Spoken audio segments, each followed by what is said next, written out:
रूस की धमकियों के बीच यूक्रेन भी अपनी जिद पर अड़ा हुआ है और रूस से कड़ा मुकाबला कर रहा है।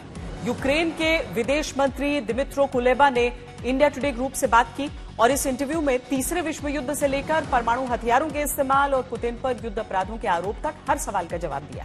इस युद्ध के तनाव भरे दौर में भारत की भूमिका पर भी यूक्रेन के विदेश मंत्री ने कुछ बातें कही हैं। इस इंटरव्यू के हेडलाइन वाले कुछ हाइलाइट्स आपको दिखाते हैं। I want to ask you at the very outset, just a few days ago, your Russian counterpart, Sergei Lavrov, suggested that this conflict could turn into World War III, said there was a serious and real risk of a third world war, even had a veiled warning of a nuclear conflict. How do you see that, sir?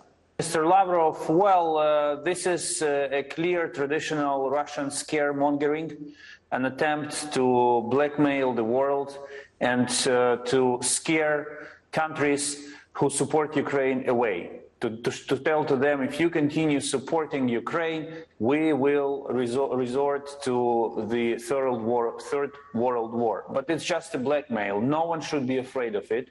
Russia understands it's getting weaker day by day and resorts to these unprecedented threats. And the last point on nuclear weapons. Ukraine has no nuclear weapons.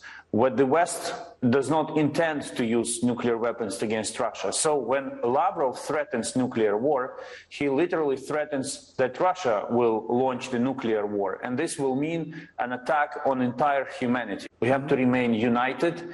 And I know that India enjoys special relationship with Russia, but one clear point should be taken into account.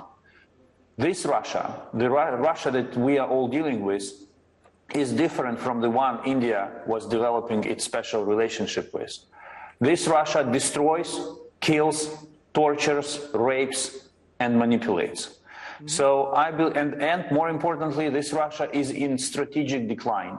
So I hope that the Indian leadership will thoroughly analyze the current situation and the strategic development of this situation and will stand on the right side of history. Are you saying, therefore, in your view, Vladimir Putin and the Russian leadership are war criminals? What they did in Bucha, they're now doing, you're saying, in other parts also? Because Putin was quoted as saying that this was provocation. Bucha is not what you make it out to be.